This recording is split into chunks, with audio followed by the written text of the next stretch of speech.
Cando as ondas rompen contra o litoral, poden liberar moita enerxía debido ao impacto exercido pola presión. Isto produce un traballo de destrucción e de abrasión das superficies. As ondas destructivas son altas, con grande enerxía, eliminan materiais das praias e crean perfís inclinados.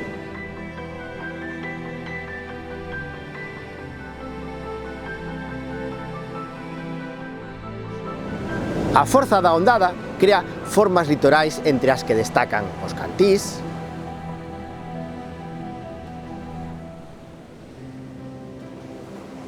as plataformas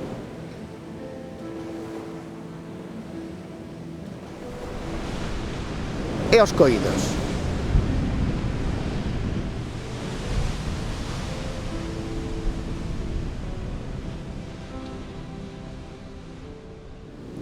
Os cantís constitúen un tipo de costa moi dinámica relacionada coa erosión da auga e do vento, que provocan a destrucción da liña litoral.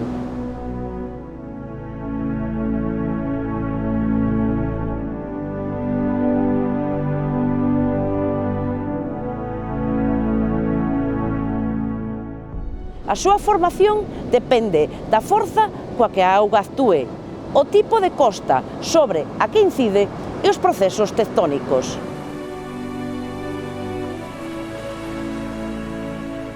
Os cantís mariños presentan paredes altas, escarpadas ou paredes abruptas nas que rompen as ondas do mar na súa base, socavándoa e depositando os materiais arrincados ao seu pé.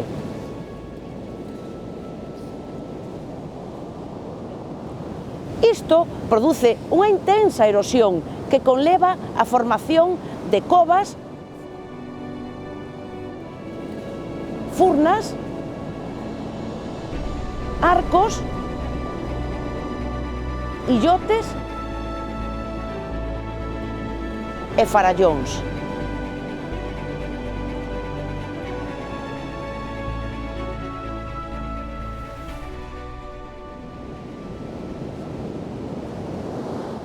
Ás veces, o socavamento efectuado ao pé do cantil pode dar lugar a grandes derrubamentos, como é o caso do que estamos aquí, en Pouzos, Ferrol.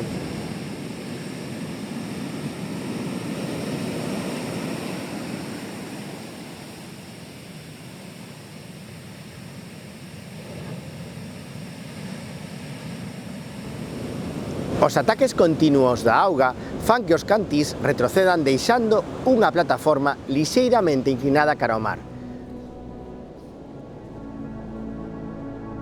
Son as plataformas litorais que están na base dos cantís e que tenden a ampliarse a medida que as ondas continúan o seu ataque. Algúns derrubes producidos polas ondas rompentes pasan a formar parte da praia. Outros son arrastrados mar adentro. Se unha plataforma litoral se eleva por enriba do nivel do mar, producido polas forzas tectónicas, convértese nunha rasa.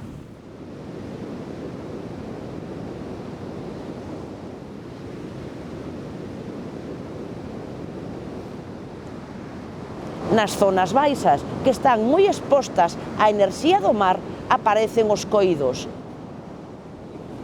Acumulación de materiais de praia do tamaño de cantos rodados. Os cantís mariños constitúen un importante hábitat para a fauna mariña e as aves, como os corvos mariños ou as gaivotas, que se resgardan e aniñan nas súas paredes e furnas a salvo dos predadores.